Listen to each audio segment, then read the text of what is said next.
Irmãos amados, que alegria retornar a esta querida igreja, contar com a simpatia e a acolhida tão generosa do pastor Flávio. É uma bênção poder repartir com vocês hoje, mais uma vez, a palavra de Deus. O texto que eu vou ler está em Marcos, capítulo 4, versos 35 a 41, e eu peço que você abra sua Bíblia comigo. Marcos 4, 35 a 41. Lido o texto, peço que você mantenha sua Bíblia aberta para acompanhar a exposição comigo, tá bom? Marcos 4, verso 35. Está escrito o seguinte: naquele dia, sendo já tarde, disse Jesus aos seus discípulos: passemos para outra margem. E eles, despedindo a multidão, o levaram, assim como estava, no barco, e outros barcos o seguiam. Ora, levantou-se grande temporal de vento, e as ondas se arremessavam contra o barco, e de modo que o mesmo já estava a encher-se de água. E Jesus estava na popa, dormindo sobre o travesseiro. Eles o despertaram e lhe disseram: Mestre, não te importa que pereçamos? E ele, despertando, repreendeu o vento e disse ao mar: acalma-te, emudece. O vento se aquietou e fez-se grande bonança. Então lhes disse: por que sois assim tímidos? Como é que não tendes fé?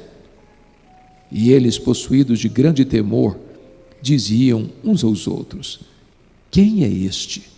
E até o vento e o mar lhe obedecem. Eu quero pensar com vocês sobre o seguinte tema hoje. Não desanime, não tenha medo. Jesus está no controle. E eu quero iniciar fazendo 4 declarações a título de introdução da minha mensagem hoje. A primeira declaração é que as tempestades da vida existem ainda hoje. E elas são inevitáveis.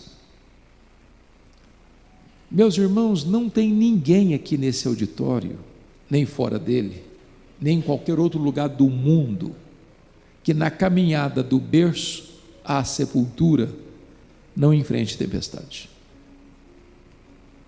Nenhum de nós aqui está blindado. Nenhum de nós aqui vive numa redoma de vidro. A nossa vida não se desenrola num parque de diversões, numa colônia de férias. Aqui nós pisamos terrenos juncados de espinhos, atravessamos desertos tórridos, passamos por pântanos perigosos, atravessamos momentos difíceis. Se você está enfrentando algum sofrimento na sua vida, passando por alguma tempestade na sua vida, saiba disso, você não é exceção, não.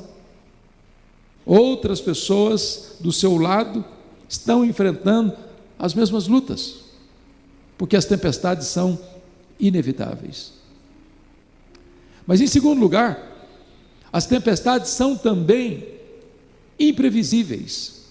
Elas chegam de súbito, sem mandar aviso prévio, nos colhem de surpresa.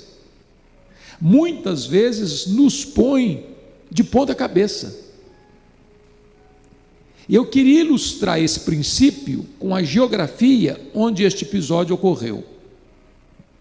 Eu acho que todos vocês sabem que o chamado Mar da Galileia, ou Mar de Tiberíades, ou Lago de Genezaré, não é um mar, é um lago mesmo. Maior reservatório de águas doces do Oriente Médio. Esse lago está a 220 metros abaixo do nível do mar Mediterrâneo. Esse lago está encurralado de montanhas. Do lado oriental, as montanhas de Golã, e do lado ocidental, as montanhas da Galileia. Acima dele, para o norte de Israel, fica a montanha mais alta do país, o Monte Hermon, cujo cimo fica coberto de gelo praticamente o ano todo. De vez em quando um fenômeno ocorre ali. Os ventos gelados descem da montanha, do Monte Hermon, emparedados pelas montanhas, batem na superfície do lago, às vezes sol a pino, e começa uma tempestade de vento subitamente. Muito provavelmente foi isso que aconteceu aqui. Quando eles saem e embarcam para atravessar para o outro lado, tudo calmo. No meio da viagem, a tempestade chega. É assim na vida. Aquele casamento tão sólido, 20 anos, de repente um fato acontece e transtorna a vida conjugal. Você sai de casa com qualquer outro dia e enfrenta um acidente grave. Isso muda a história da sua família. Você vai para o médico para um exame de rotina e descobre que está com uma doença grave. Talvez até incurável na perspectiva da medicina. Um dia, como qualquer outro, você sai de casa e um fato acontece, atinge você e a sua casa profundamente. Porque as tempestades são não só inevitáveis, elas são imprevisíveis. Mas em terceiro lugar, as tempestades são também inadministráveis. Eu fico imaginando que parte daqueles discípulos que eram pescadores nasceram ao redor daquele lago, cresceram ao redor daquele lago, trabalhavam naquele lago, conheciam cada palmo daquele lago, já tinham enfrentado outras tempestades naquele lago, mas agora estão enfrentando uma tempestade que não conseguem administrar. Aquilo que parecia tão comum, tão doméstico, vira um monstro. Aquilo que você lidava com tanta facilidade, você não sabe lidar mais.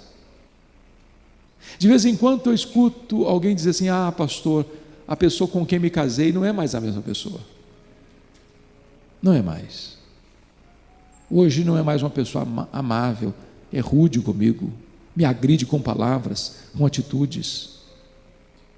Aquele filho que eu criei, pastor, com tanto carinho, não é mais aquele mesmo filho dócil, obediente, submisso. Quantas vezes aquilo que parecia tão simples se transforma numa tempestade na sua vida que você não sabe administrar mais. As rédeas saem das suas mãos, você não tem mais o controle. Mas a última verdade, a quarta verdade que eu quero dizer a você a título de introdução, é uma palavra consoladora. É que as tempestades são também pedagógicas. Preste bem atenção nisso.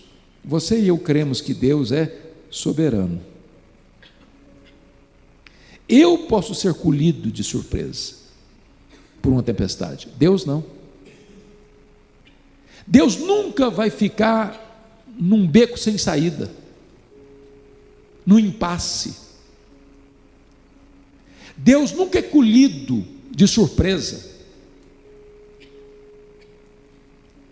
Se você está passando por uma tempestade, saiba disso, Deus sabe o que está acontecendo com você. E mais, Ele está no controle da situação. Quando Ele permite uma tempestade na sua vida, não é para destruir você, é para tonificar as musculaturas da sua alma. Não é para jogar você para longe da presença dEle, é para botar você mais perto dEle. As tempestades na nossa vida são propositais, são pedagógicas, para nós sairmos delas mais fortes, mais animados, com mais experiências com Deus. O que é curioso é que o contexto dessa passagem mostra Jesus passando todo aquele dia ensinando as parábolas do reino. Depois que Jesus ensina, ele entra no barco com os discípulos e diz assim: passemos para outra margem. Sabe o que ele está dizendo? Eu dei para vocês uma aula teórica, agora eu vou dar para vocês uma aula prática. Vocês tiveram o ensino, agora vocês vão ter a experiência. Há determinados aprendizados na vida, irmãos, que nós só os adquirimos quando passamos pela tempestade. E quando você chega ao fim da linha, ou melhor, ao fundo do poço, ou melhor, no final dos seus recursos, e você diz assim: ou Deus faz um milagre, ou eu pereço. Ou Deus intervém, ou não tem esperança para mim. E Deus às vezes nos permite ir ao último furo da correia, para Ele agir, para que você chegue à seguinte conclusão: foi Ele, não fui eu mais. Eu já tinha jogado a toalha, eu já tinha desistido, eu já não tinha mais esperança. Pois quando você perde a esperança, ou quando você perde a capacidade de solução do seu problema, saiba disso: todo o poder Jesus ainda tem para resolver o seu problema. Então, não desanime, Jesus está no controle. Se você observou bem a leitura que fizemos desse texto, percebam comigo, esse texto diz que Jesus entrou no barco, pegou o travesseiro, foi lá para a popa do barco, para trás, deitou e dormiu. Ele estava cansado e dormiu. Nesse momento chega a tempestade, e eu fico imaginando que os discípulos devem ter dito assim: vamos deixar o mestre descansar. Isso é com a gente, nós temos conhecimento, nós temos experiência, a gente resolve isso. Só que não resolveram. A tempestade agravava-se ainda mais, o vento ainda era mais forte, o mar moía o barco frágil, o barco rodopiava, estava se enchendo de água, a morte mostrando para eles a sua carranca. Quando eles perceberam que a situação estava fora do controle deles, eles chegam para Jesus com uma pergunta em tom de censura: mestre, não te importa que pereçamos? E diz a Bíblia que Jesus, despertando-se, repreendeu o vento e disse ao mar: acalma-te, emudece. E o mar se acalma e o vento se recolhe, e Jesus diz assim para os discípulos: por que sois assim tímidos? Como é que não tendes fé? E eles se entreolharam e perguntaram: quem é este que até o vento e o mar lhe obedecem? Esta passagem está regida por 3 perguntas. Confiram comigo. A pergunta do verso 38 é a pergunta dos discípulos a Jesus: mestre, não te importa que pereçamos? A segunda passagem é de Jesus aos discípulos: por que sois assim tímidos? Como é que não tendes fé? Está no versículo 40. A terceira pergunta está no verso 41, é a pergunta entre os discípulos: quem é este que até o vento e o mar lhe obedecem? Essas 3 perguntas regem o texto. Portanto, eu vou falar para vocês hoje sobre essas 3 perguntas. Vejamos a primeira pergunta. Eu penso que esta pergunta é a sua pergunta, é a minha pergunta, é a pergunta da nossa dor, é a pergunta da nossa angústia, é a pergunta do nosso aperto. É quando você está passando por um problema, é quando a crise bate na sua casa, quando a enfermidade chega na sua família, é quando você vê um problema chegando com o seu filho, com a sua filha, no seu casamento, na sua vida financeira, na sua vida espiritual, e você se empenhou para resolver e não conseguiu, e você orou e a solução não chegou, e você chorou e as lágrimas secaram no seu rosto e a resposta não veio. Você jejuou e o problema ficou mais grave ainda, e você não vê saída, e você não vê uma janela, e você não vê uma porta de escape, e você não vê uma luz no fim do túnel, e você vê a morte mostrando para você a sua carranca. E aí você, igual aqueles homens, chega também para Jesus e diz assim: o senhor não vai fazer nada? O senhor não está vendo o aperto que eu estou passando? O senhor vai ficar aí dormindo? O senhor não tem compaixão de mim? O Senhor vai me permitir passar por essa situação e não vai fazer nada em meu favor? A grande pergunta é: por que esses homens estavam com essa angústia tão grande, com esta pergunta em tom de censura? Por quê? Eu vou lhes sugerir 3 coisas. Primeiro, na cabeça deles algumas coisas não estavam bem resolvidas. Primeiro, não estava bem resolvido a ordem de Jesus: passemos para outra margem, com a tempestade que eles estão enfrentando. Eu pergunto a vocês, se Jesus disse passemos para outra margem, o que eles esperavam? Chegar na outra margem. Quando você obedece o que Jesus manda você fazer, o que você espera? Vai dar tudo certo, a viagem vai ser calma, o mar vai estar esmaltado, vai ser um céu de brigadeiro, não vai ter imprevisto nenhum. Entender a tempestade que Deus mandou atrás do profeta Jonas é fácil. Ele estava desobedecendo a Deus, ele estava pegando uma rota de fuga. Então deixa eu dizer uma coisa para você: crente desviado é endereço certo de tempestade. Deus manda a tempestade atrás dele, Deus enquadra o cara, Deus o encurrala, não para destruí-lo, mas para fazê-lo voltar à obediência. Agora, como é que você vai entender que você é um crente piedoso? Você leva Deus a sério, você é fiel nos seus dízimos e ofertas, você é zeloso nas coisas de Deus, você está presente na igreja, você ora, você jejua, você adora a Deus, você fala de Cristo, você obedece à ordem dele, você anda de acordo com o conselho dele. Você está enfrentando tempestade. Meu Deus, eu não estou entendendo. O Senhor não vai fazer nada. Essa era a crise deles, essa é a nossa crise. Mas eles tinham uma segunda crise que não estava bem resolvida. Como é que eles vão conciliar a urgente necessidade deles com a demora de Jesus? Jesus está fazendo o que no barco? Dormindo. Quem está dormindo não está agindo. Quem tem crise tem pressa. Quem está sofrendo tem pressa.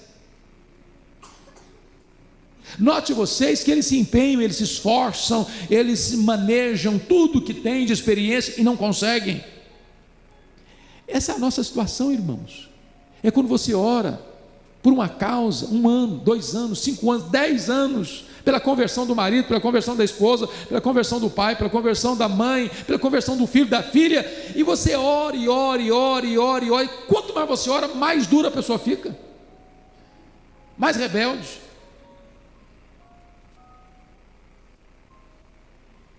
Tem hora que a demora de Deus machuca-nos mais do que a própria tempestade. Pensa comigo na situação de Marta em Betânia. Ela manda um recado para Jesus assim: Senhor, está enfermo aquele a quem tu amas.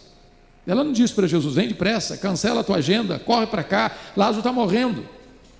Ela só diz: está enfermo aquele a quem amas, porque quem ama tem pressa em socorrer a pessoa amada. Mas notem isso, Jesus estava a 1 dia de viagem de Betânia. Aí Marta chama um emissário e diz: vá lá e fala para Jesus, está enfermo aquele a quem tu amas. 1 dia de viagem. Quando o indivíduo chega lá onde Jesus estava, Jesus diz assim para os seus discípulos: o Lázaro morreu. No dia que o emissário saiu de Betânia, o Lázaro morreu. Jesus recebe a notícia e manda um recado: esta enfermidade não é para a morte, é para a glória de Deus. Aí o mesmo mensageiro volta para Betânia. Você gastou 1 dia para vir, gasta 1 dia para voltar, 2 dias, chega no 2º dia, chega atabalhoadamente e diz: Marta, Jesus mandou falar que essa enfermidade não é para a morte, não, é para a glória de Deus, mas o Lázaro está morto e sepultado. Olha o nó na cabeça da Marta. Jesus vai ficar mais 2 dias onde estava. Se o homem gastou 1 dia para ir, mais 2 dias, 3 dias. No 4º dia Jesus vai. Quando chega lá, o Lázaro está morto e sepultado há quanto tempo? 4 dias. Por que ele não foi? Logo que recebeu o recado. Indiferença? Descuido? Falta de amor? Não. Havia uma crença entre os rabinos que um morto poderia ser ressuscitado até o terceiro dia, como aconteceu no ministério de Elias, de Eliseu.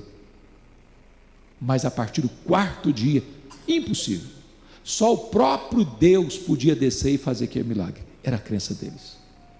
Hoje Jesus espera até o quarto dia, para que a nação de Israel se rendesse à verdade de que ele não era apenas um grande homem, ele era o próprio Deus entre os homens. Quando Jesus parece demorar, é porque ele está preparando algo maior e melhor para a sua vida. Não há atraso no relógio de Deus, ele está no controle. Não fica com medo, não. Mas há uma terceira coisa que eles não estavam entendendo: como eles podiam conciliar o desespero deles, o grito de socorro deles, com o silêncio de Jesus. Se Jesus estava dormindo, ele não estava, não só não trabalhando naquele momento, mas também não estava falando. E tem hora que o silêncio de Deus grita mais alto nos ouvidos da nossa alma que o ruído mais barulhento das circunstâncias mais adversas. É aquela noite terrível de angústia e dor, que você é esmagado por um sentimento avassalador e diz: meu Deus, eu não aguento mais, eu vou perecer. E você grita e só escuta o eco da sua voz desesperada. Os céus estão de bronze, a resposta não chega. Eu fico imaginando a situação do Jó, aquele patriarca, golpeado nas 5 áreas principais da vida, sendo o homem mais piedoso e mais rico do Oriente, vai à falência. Sendo um pai exemplar, sepulta os seus 10 filhos num único dia. Sendo um homem saudável, vira uma carcaça humana, uma chaga viva. Sua mulher, na hora da sua maior angústia, diz para ele: você ainda conserva essa integridade? Amaldiçoa a Deus e morre, acaba com isso. Os amigos vêm e, em vez de serem consoladores, se transformam em acusadores, chamando-o de ladrão, de adúltero, de louco, de ter se enriquecido por explorar as viúvas e os órfãos. E Jó é cravejado pelas setas da adversidade. Sabe o que ele faz? Ele pergunta para Deus 16 vezes: por que, meu Deus? Por que eu estou sofrendo? Por que a minha dor não cessa? Por que eu não morri no ventre da minha mãe? Por que eu não morri ao nascer? Por que o Senhor não me mata então de uma vez? E levantou aos céus 34 queixas contra Deus. Sabe qual foi a resposta? O silêncio absoluto e total. Nenhuma palavra, nenhuma explicação, nenhuma luz no fim do túnel. O silêncio de Deus grita mais alto nos ouvidos da nossa alma do que a própria tempestade. Mas uma coisa interessante é que quando Jó estava no fundo do poço, depois de ter todas as áreas da sua vida abaladas, algo ainda permaneceu inabalável no seu coração. E é nessa hora que ele arranca do peito um brado de esperança e diz: mas uma coisa eu sei, é que o meu Redentor vive, e por fim se levantará, e eu verei o meu Redentor. Eu perdi tudo, mas a minha fé em Deus está intacta, inabalável. Deus rompe o silêncio e fala com ele, não respondendo às suas perguntas, mas se revelando a ele, mostrando para ele quão grande ele era, quão majestoso, quão magnífico, quão poderoso. E diante da extrema, magnífica revelação de Deus a Jó, Jó diz assim: ah, Senhor, eu te conhecia só de ouvir, agora os meus olhos te veem, agora eu sei que tudo podes, nenhum dos teus planos pode ser frustrado. E Deus restaura a sorte de Jó, dá o dobro de bens que ele possuía, restaura a sua saúde, ele vive mais 140 anos, restaura o seu casamento, restaura as suas amizades, lhe dá mais 10 filhos, agora tem 10 filhos no céu, 10 filhos na terra, porque quando Deus está em silêncio, não é porque Ele está longe, não é porque Ele é indiferente, não é porque Ele não ama você, é porque Ele está preparando algo glorioso e grandioso para a sua vida. Não fica com medo não, Jesus está no controle. Diz o texto, que então Jesus se desperta, e repreende o vento, e repreende o mar. Eu fico imaginando que Jesus trata o mar como se fosse uma fera. Acalma, e o mar se encolhe. Diz ao vento, emudece, e o vento se recolhe às suas recâmaras, e há uma grande bonança. Aí Jesus se volta para os discípulos e pergunta assim: por que vocês estão com medo? Como é que vocês não têm fé? Ora, mas e se você e eu estivéssemos lá? Estaríamos com medo ou não? Eu só fiz um cruzeiro, pastor Flávio, em navio grande. Navio pequeno eu já fiz alguns. Navio grande eu só fiz um. Saiu de Santos, foi para as praias do interior do Rio de Janeiro. E eu prometi a mim mesmo nunca mais fazer outro na vida. Espero em Deus cumprir a promessa. Meus irmãos, ondas de 5 metros, um horror. Todo mundo ficou com náuseas. Cancelaram a programação. Você ia sair para jantar, voltava cambaleando, bêbado, de náusea, vomitando pelos corredores. Foi um transtorno geral. Quando o navio voltou saindo, com muitas ondas muito revoltas, a náusea chegando forte, eu só fiz uma oração para Deus: Senhor, ou eu durmo ou eu morro. Agora já pensou no navio pequeno, um barquinho, moído pelo vendaval, rodopiando no meio do mar, de noite, o barco se enchendo de água, a morte mostrando a carranca, a morte ali diante deles, e eles ali sem saber mais o que fazer. Aí Jesus pergunta: vocês estão com medo por causa de quê? Que vocês não têm fé. Mas por que eles deviam ter fé e não medo? Eu vou lhes dar 4 motivos.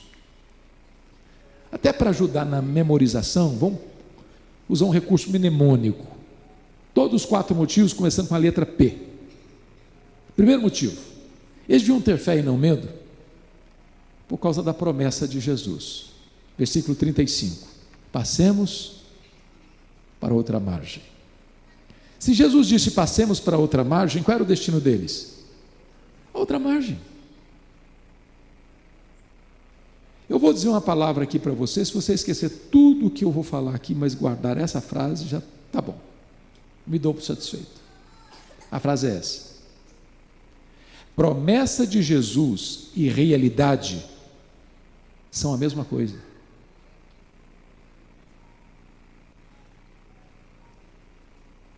Aquele que prometeu é fiel para cumprir. Ele vela pela sua palavra em a cumprir. Sabe por que nós ficamos com medo? É porque nós duvidamos que aquele que fez a promessa é fiel para cumpri-la. Acalma o seu coração, aquieta a sua alma. Ele está no controle. Você não está, mas Ele está. O barco não vai afundar não. Ele prometeu que o destino é a outra margem, é lá que você vai chegar. Ele é aquele que diz, o Salmo 73, nos pega pela mão direita, nos guia com o seu conselho eterno, e então nos recebe na glória. Nós vamos indo de força em força, e cada um de nós comparecerá diante de Deus em Sião.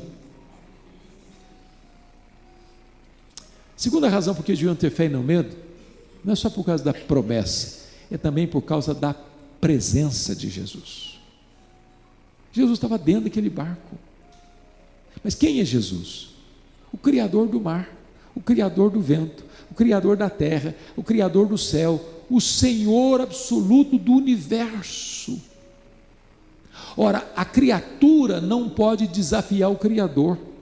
A criatura não é maior do que o Criador. O Criador não pode ser vencido pela criatura. Meus irmãos, o Todo-Poderoso Deus está conosco.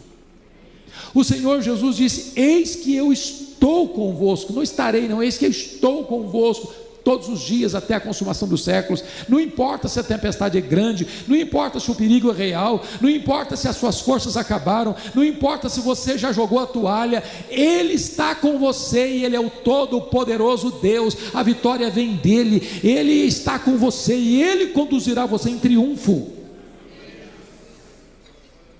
Terceiro lugar, por que deviam ter fé e não medo? Primeiro, por causa da promessa. Segundo, por causa da presença. Terceiro, por causa da paz de Jesus. Eu pergunto a vocês, o que Jesus estava fazendo naquele barco? Dormindo. Outra pergunta, ele sabia que a tempestade viria? É claro que sim. E se sabia, por que dormiu? Dormiu porque sabia que estava tudo sob controle. Paz não é ausência de tempestade. Paz é confiança na tempestade, apesar da tempestade. Paz é você saber que ainda que você esteja passando por um momento difícil, Jesus não perdeu o controle. Você não está sozinho. As promessas dele não falharam. Se ele diz para você que o seu destino é a outra margem, é lá que você vai chegar. Se ele diz que o seu destino é a glória, é lá que você vai chegar.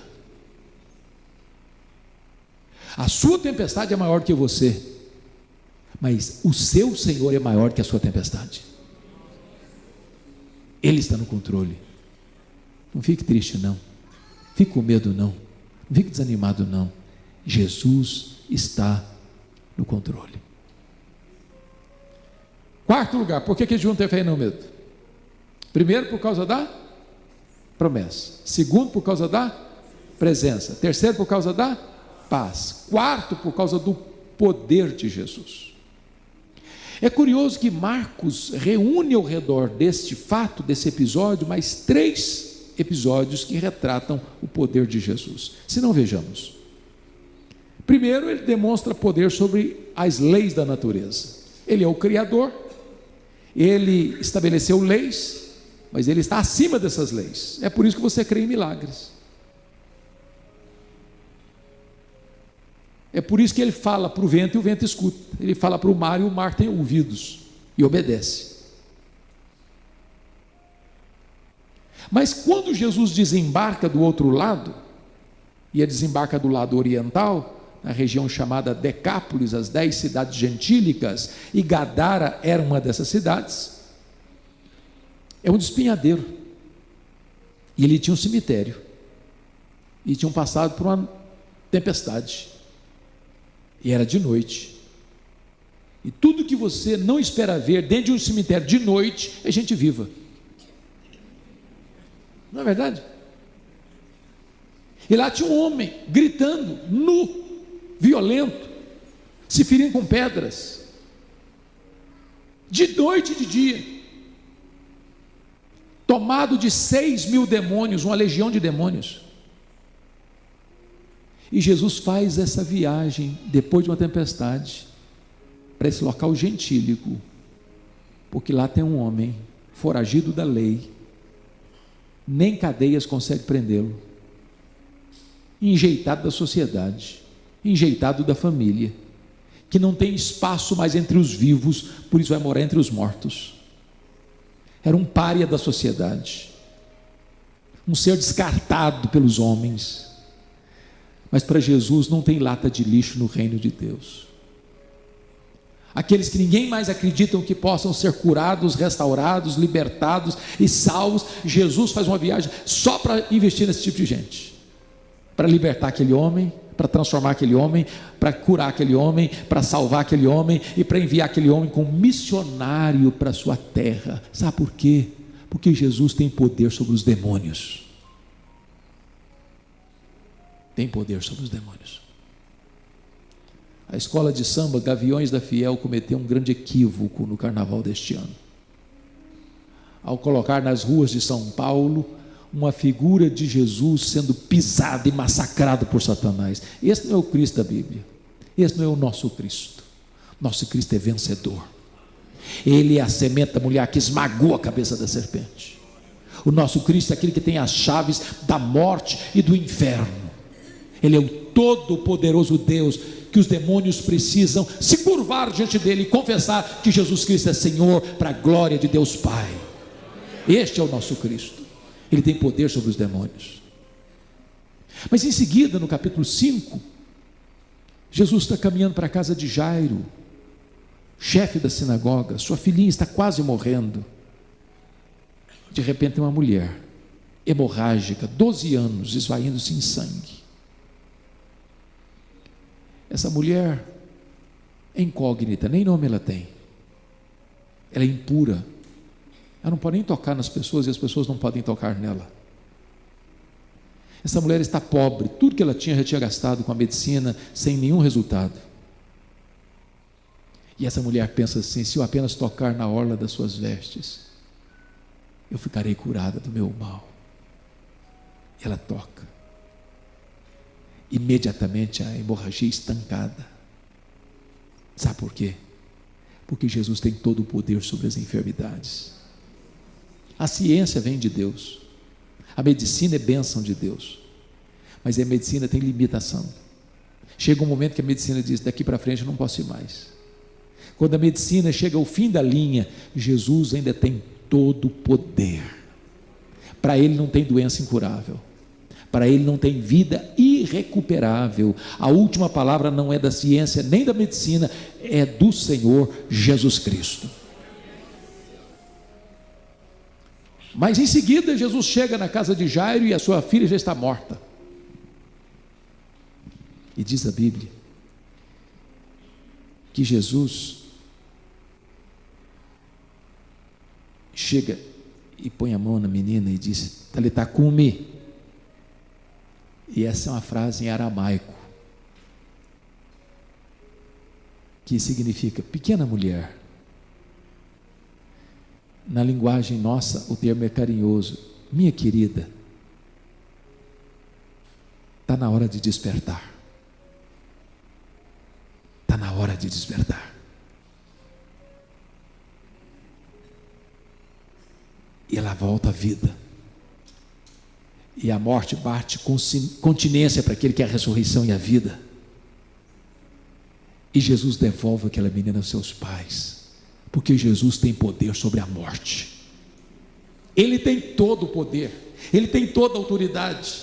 Por isso você não precisa temer, você não precisa ficar com medo, porque Ele deu uma promessa para você, porque Ele está com você, porque você pode experimentar a paz dEle na tempestade, a paz no vale para mim. Ele é o todo-poderoso Deus, maior do que a sua tempestade. Então, quando tudo se acalma, eu fico imaginando a cena, pastor Flávio. Se as ondas estavam muito fortes e o barco fazia movimentos muito bruscos em cima e embaixo, o mar se acalma, e agora o barco balança suavemente, como uma gangorra, suavemente. E os discípulos, todos molhados, o barco cheio d'água, eles profundamente tomados de uma grande reverência e santo temor, não de medo mais, mas de admiração a Jesus, começam a se entreolhar e perguntar assim: quem é este que até o vento e o mar lhe obedecem? Que pergunta! Eles já conheciam a Jesus, eles já tinham visto milagres de Jesus, eles já tinham escutado ensinamentos de Jesus, mas em virtude desse grande milagre, agora eles estão mais admirados ainda, porque eles estão conhecendo um pouco mais a soberania e a grandeza de Jesus. É por isso que a tempestade vem, é para que você entenda quão grande é o seu Deus. Quem é este? E E talvez hoje nós pudéssemos responder esta pergunta: quem é este? E nós diríamos que este é aquele que com o Pai e o Espírito Santo, antes da fundação do mundo, lá nos refolhos da eternidade, traçou um plano perfeito, eterno, vitorioso, o plano da sua redenção. Quem é este? Este é aquele que, sem matéria pré-existente, criou o universo. Porque todas as coisas foram feitas por intermédio dele, e sem ele nada do que foi feito se fez. As coisas visíveis e invisíveis foram criadas por ele. Quem é este? Este é aquele que sustenta o universo pela palavra do seu poder. Quem é este? Ora, este é a semente da mulher que nasceu para esmagar a cabeça da serpente. Quem é este? Este é o sol da justiça, este é a brilhante estrela da manhã, este é o maravilhoso conselheiro, o Pai da eternidade, o príncipe da paz, o Deus forte. Quem é este?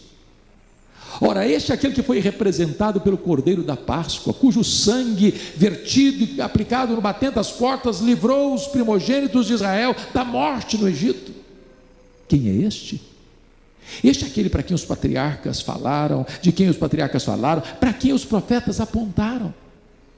Este é aquele que foi simbolizado pelo tabernáculo, este é aquele que foi simbolizado pela arca da aliança, este é aquele que foi simbolizado por aquele que estava dentro da arca, as tábuas da lei, o vaso com maná, a vara seca de Arão que floresceu.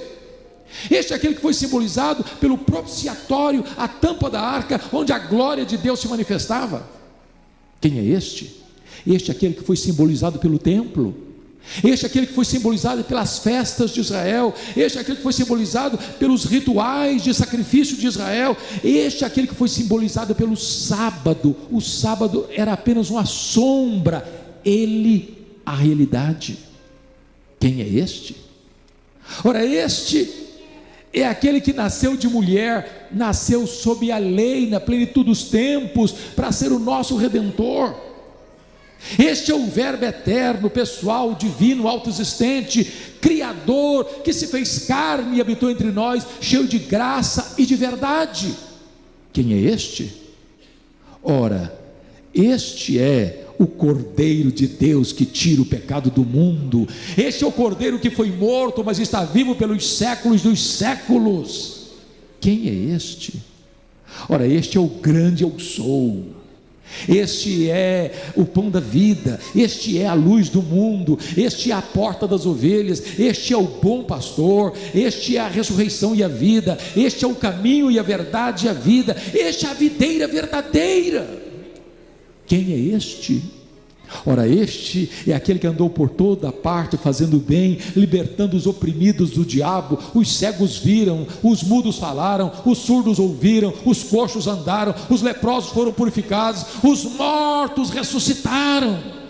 Quem é este? Ora, este é o cabeça da igreja, este é o fundamento da igreja, este é o dono da igreja, este é o edificador da igreja, este é o protetor da igreja.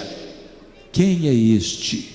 Este é o alfa e o ômega, este é o princípio e o fim, este é o rei dos reis, este é o senhor dos senhores.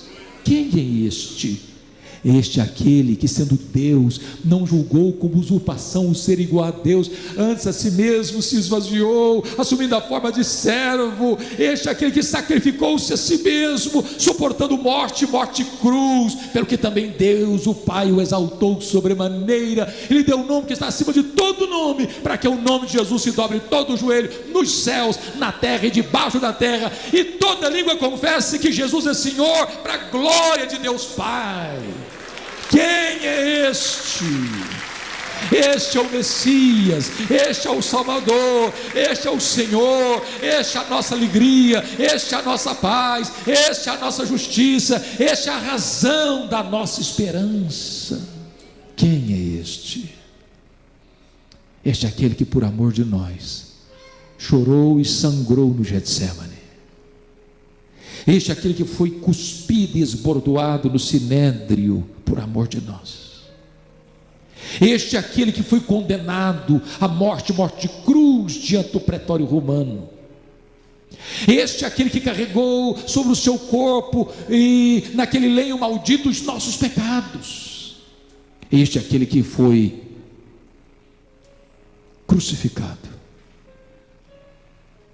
e sofreu o golpe da lei, se fazendo pecado e maldição por nós, para que nós fôssemos benditos eternamente. Este é aquele que morreu pelos nossos pecados, foi sepultado, mas ressuscitou segundo as Escrituras para nossa justificação. Este é aquele que entrou nas entranhas da morte, matou a morte, arrancou o aguilhão da morte e ressuscitou gloriosamente. Quem é este? Este é aquele que voltou para o céu, derramou o Espírito Santo sobre a igreja e está sentado no trono, governando as nações. Este é aquele que depõe reis e levanta reis, abate impérios e levanta impérios. Este é o nosso grande sumo sacerdote que se compadece das nossas fraquezas. É o advogado justo que intercede por nós junto ao Pai. Quem é este? Este é aquele que vai voltar pessoalmente, visivelmente, audivelmente, inesperadamente, repentinamente, inescapavelmente, vitoriosamente para buscar a sua igreja. Quem é este? Este é o juiz de vivos e de mortos, que vai se assentar no trono e julgar as nações. Quem é este? Este aqui que vai lançar no lago do fogo os seus inimigos e colocá-los todos debaixo dos seus pés. O anticristo, o falso profeta, o diabo, a morte e os ímpios. Quem é este? Este é o noivo da igreja, que vai entrar com a sua igreja para as bodas do Cordeiro, para uma festa que nunca mais vai acabar. Este é aquele que vai enxugar dos nossos olhos toda lágrima. Este é aquele a quem vamos servir por toda a eternidade. Este é aquele com quem vamos reinar pelos séculos dos séculos. Quem é este? Este é aquele que diz para você hoje: você não precisa ficar com medo, você não precisa ter medo, você precisa ter fé. Este é aquele que diz: calma, eu estou no controle. Que Deus nos abençoe, que Ele traga esse refrigério para o nosso coração, em nome de Jesus.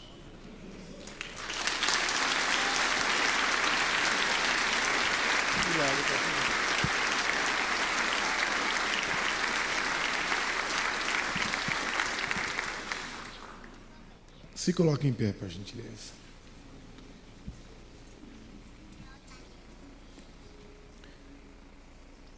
Coloque as mãos em teu coração.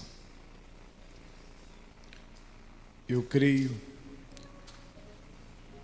que Deus falou profundamente com cada um, conforme a necessidade de cada um. No domingo eu comentava com a igreja que nós teríamos um banquete. Eu creio que você recebeu o banquete celestial para a tua alma, para o teu espírito, para a tua vida. Você veio em busca de repente de respostas, das dúvidas, os problemas que todos nós podemos enfrentar. E o Senhor usou teu servo para trazer o banquete celestial. Que você possa receber esta palavra como conforto, como remédio, como a estrutura, como a bússola, como a resposta. Senhor, abençoe a cada um, em teu nome, Jesus. Amém. Amém? Irmãos, nós já vamos partir para os nossos lares. Tenho a plena convicção que todos nós ganhamos essa noite. Amém? Todos nós recebemos. Eu comentava com eles, pastor, que nós íamos ter um banquete. E de fato foi um banquete. E antes de irmos embora, a livraria estará aberta. Se você quer dar uma olhada em materiais religiosos, tem essa liberdade. E se você nesta noite sente no teu coração de dar na casa do Senhor a tua oferta, trazer o teu dízimo para ser consagrado nessa noite, segura nas tuas mãos, por gentileza. Você que vai ofertar, você que vai consagrar o dízimo, Pai, nós te louvamos e nós te agradecemos. Neste momento, aqueles que darão com alegria, com amor na tua casa, nós cremos na tua prosperidade. Abençoe todo o teu povo, ó Deus. Abençoe aqueles que estão desempregados, que as portas do emprego venham se abrir. Abençoe, Senhor, os comerciantes, os empresários, os funcionários, os aposentados, a todos, meu Pai. Derrame a tua graça, a tua bênção, em nome do Senhor Jesus. Amém. Posso pedir um favor para você? Venha até aqui o altar consagrar a tua oferta, o teu dízimo nessa noite.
Agradecer-te pela tua obra em nossas vidas. Confiamos em teu infinito amor, pois só tu és o Deus eterno sobre toda a terra e céu.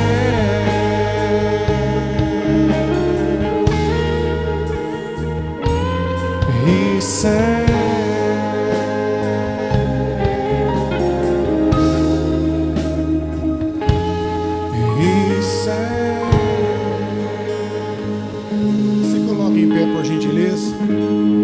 Reverendo Hernanes Dias Lopes estará orando, finalizando essa reunião e dando a bênção final.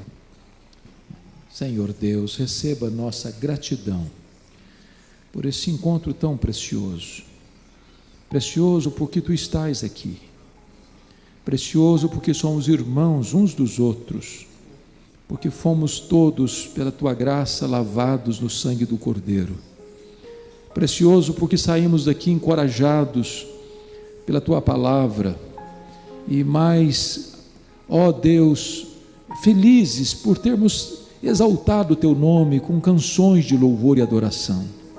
Agora, Deus, leva-nos de volta para nossa casa respectiva e dá-nos paz, e dá-nos serenidade, e dá-nos descanso, dá-nos confiança de que tu estás no controle e que a tempestade, Deus, seja repreendida e nós tenhamos tempos de bonança, tempos de refrigério da tua parte, para nos alegrarmos em ti, para celebrarmos o teu nome e para reconhecermos que tu és o Deus Todo-Poderoso, mas o Deus que se importa conosco, com as nossas particularidades.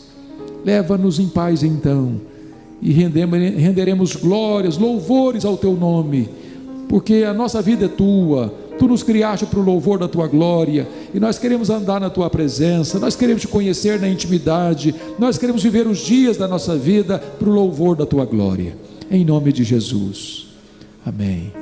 Que a graça do Senhor Jesus Cristo, o nosso glorioso Redentor, que o amor insondável do nosso Pai, e que a comunhão, que a alegria, que o poder do Espírito Santo sejam sobre vós, sobre todo o povo de Deus, agora e sempre. Amém. Amém.